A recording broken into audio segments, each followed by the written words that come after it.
भक्तों, ओम नमः शिवाय, श्री शिवाय नमस्तुभ्यम, जय श्री महाकाल। जी हाँ भक्तों, क्या आपके भी घर में कोई ऐसा व्यक्ति है जिसका विवाह नहीं हो पा रहा?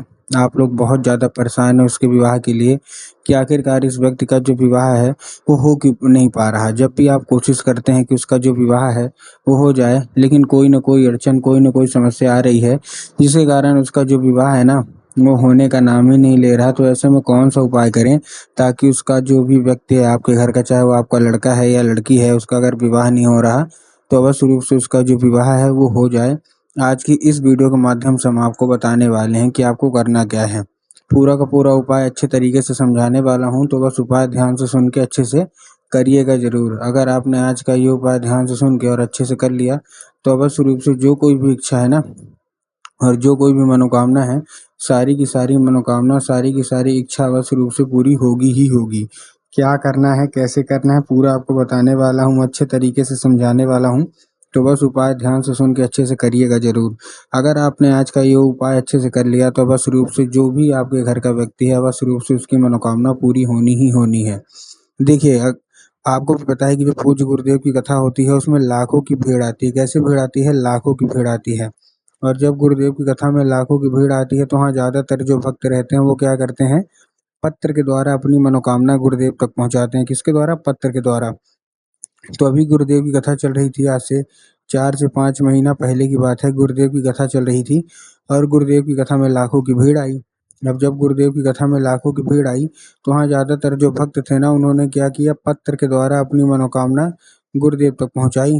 अब जब गुरुदेव के पास पत्र पहुँचा और गुरुदेव ने पत्र पढ़ा तो वहाँ गुरुदेव ने देखा कि ज़्यादातर जो भक्त है ना, उनकी क्या है, केवल और केवल एक ही मनोकामना है। क्या मनोकामना है? कि गुरुदेव, हमारा जो मतलब घर का कोई भी लड़का है, किसी का लड़का है, किसी का लड़की है, इनका विवाह नहीं हो पा रहा। हम लोग बहुत ज़्यादा परेशान हैं कि इनका जो विवाह है वो हो जाए, लेकिन कोई न कोई अड़चन, कोई न कोई समस्या हर बार आ जा रही है।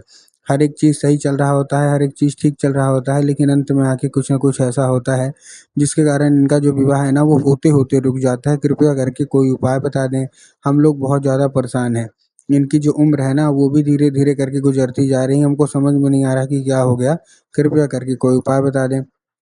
जब गुरुदेव ने देखा तब गुरुदेव ने 2 से 3 उपाय बताए और कहा, केवल और केवल ये उपाय कर लेना, तुम्हारे घर का जो भी व्यक्ति है, जो भी सदस्य है, जिसका भी विवाह नहीं हो पा रहा, अवश्य रूप से उसका जो विवाह है ना वो होगा ही होगा। अब जब गुरुदेव ने उपाय बताया तो लोगों ने जा जा के इस उपाय को घर में करना शुरू कर दिया।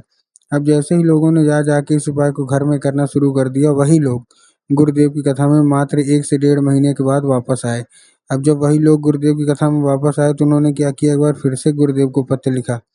लेकिन ये वाला जो पत्र था ये गुरुदेव को धन्यवाद के रूप में पत्र था कि गुरुदेव, धन्य हो आपका, आपके द्वारा बताया गया उपाय हमने कर लिया है।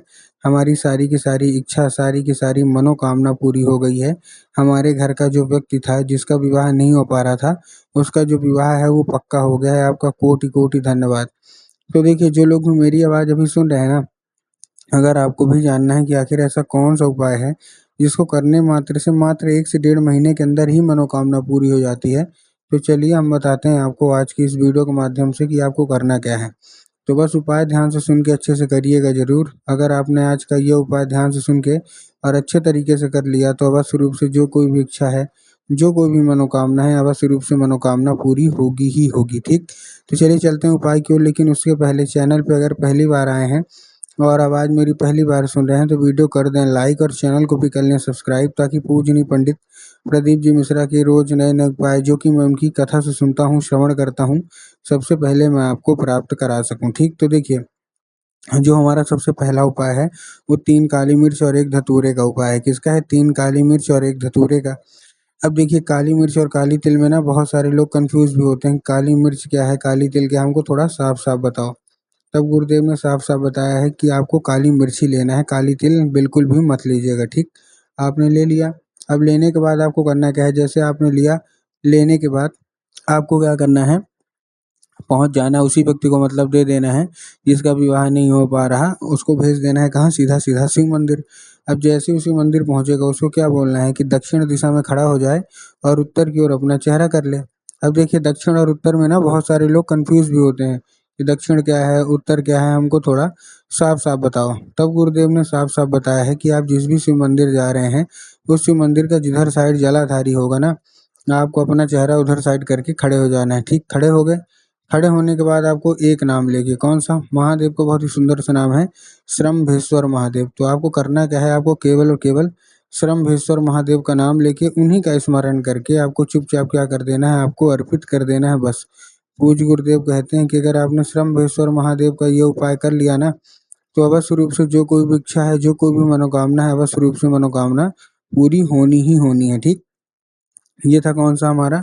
ये था हमारा पहला उपाय। अब हम चलते हैं अपने दूसरे उपाय की ओर। अब देखिए जो हमारा दूसरा उपाय है, इस उपाय में आपको करना क्या है? जो हमारा दूसरा उपाय है, इस उपाय में आपको 11 लाल फूल लेने हैं। कितने? 11। अब 11 लाल जब आप फूल लेंगे तब आपको ध्यान रखना है कि जो फूल है ना, वो कहीं से भी कटा-फटा या खंडित नहीं होना चाहिए। पहली चीज़ आपको ये ध्यान रखना है। और दूसरी चीज़ आपको ध्यान रखना है कि जो फूल है, वो एक किस्म का होना चाहिए। एक किस्म का मतलब क्या है कि अगर गुलाब का ले रहे हैं तो केवल और केवल गुलाब का होना चाहिए। अगर गुड़हल का ले रहे हैं तो केवल केवल गुड़हल का होना चाहिए। ये नहीं कि 2 फूल किसी और के ले लिए, 3 फूल किसी और के ले लिए, 4 फूल किसी और के ले लिए, ऐसा आपको नहीं करना है। ठीक? फूल ले लिया, अच्छा, अच्छा से फूल लेने के बाद पहुँच जाना है सीधा-सीधा शिव मंदिर। अब जैसे आप शिव मंदिर पहुँचेंगे और शिव मंदिर पहुँचने के बाद आपको करना क्या है, जैसे आप शिव मंदिर पहुँचेंगे, शिव मंदिर पहुँचने के बाद आपके दिमाग में आएगा कि जाएँगे और जाके बाबा भोलेनाथ के ऊपर अर्पित कर देंगे, जो कि पूर्णतः गलत है। आपको बाबा भोलेनाथ के ऊपर अर्पित नहीं करना। आपको कहाँ अर्पित करना है? आपको करना है अर्पित माता शोक सुंदरी के ऊपर। अब देखिए जिनको पता है कि माता शोक सुंदरी की जगह कहाँ होती है, उनका तो ठीक, लेकिन बहुत सारे ऐसे लोग हैं जिनको यही नहीं पता कि माता शोक सुंदरी की जगह होती कहाँ है। तब गुरुदेव ने साफ-साफ बताया कि आप जिस भी शिव मंदिर जा रहे हो ना, उस शिव मंदिर का जिधर साइड जलाधारी होगा, आपको अपना चेहरा उधर साइड करके खड़े हो जाना है। ठीक? खड़े हो गए और उधर की जो जलाधारी है, जलाधारी के बिल्कुल बीचों-बीच आपको क्या है, किसकी जगह है? माता शोक सुंदरी की। तो बस आपको चुपचाप वहीं अर्पित कर देना है। पूज्य गुरुदेव कहते हैं ज़्यादा से ज़्यादा 1 महीना या ज़्यादा से ज़्यादा 1.5 महीना, इतने के बीच मनोकामना पूरी होगी ही होगी। ये था दूसरा उपाय। अब हम चलते हैं अपने तीसरे और आखिरी उपाय की ओर। अब देखिए जो हमारा तीसरा और आखिरी उपाय है, इस उपाय में आपको लाल चंदन लेना है और लाल चंदन लेने के बाद पहुँच जाना है कहाँ? सीधा-सीधा शिव मंदिर। अब जैसे आप लाल चंदन ले रहे हैं, लाल चंदन लेने के बाद शिव मंदिर पहुँच गए। शिव मंदिर पहुँचने के बाद अभी मैंने आपको माता शोक सुंदरी की जगह बताई ना, तो बस आपको करना क्या है, माता शोक सुंदरी की जगह पे आपको चुपचाप क्या कर देना है, आपको बिल्कुल चुपचाप अपने दाहिने हाथ मतलब राइट हैंड की कोई भी एक उँगली से 3 बार बिंदी के रूप में टीका लगाना है और 3 बार बिंदी के रूप में टीका लगाने के बाद मनोकामना माँगना और उसको औषधि के रूप में माँग के उसको लेके चुपचाप घर आ जाइए। घर आ गए, घर आने के बाद आपको करना क्या है, जहाँ आप लोग सोते हैं जिधर साइड सर करके सोते हैं, वही उँगली आपको फिर से लगा देना है बिंदी के रूप में। पूज्य गुरुदेव कहते हैं कि अगर आपने ऐसा कर लिया तो मात्र 1 से 1.5 महीने के अंदर अवश्य रूप से आपका मनचाहा विवाह होगा ही होगा। तो उम्मीद करता हूँ आज का ये उपाय समझ में आ गया होगा।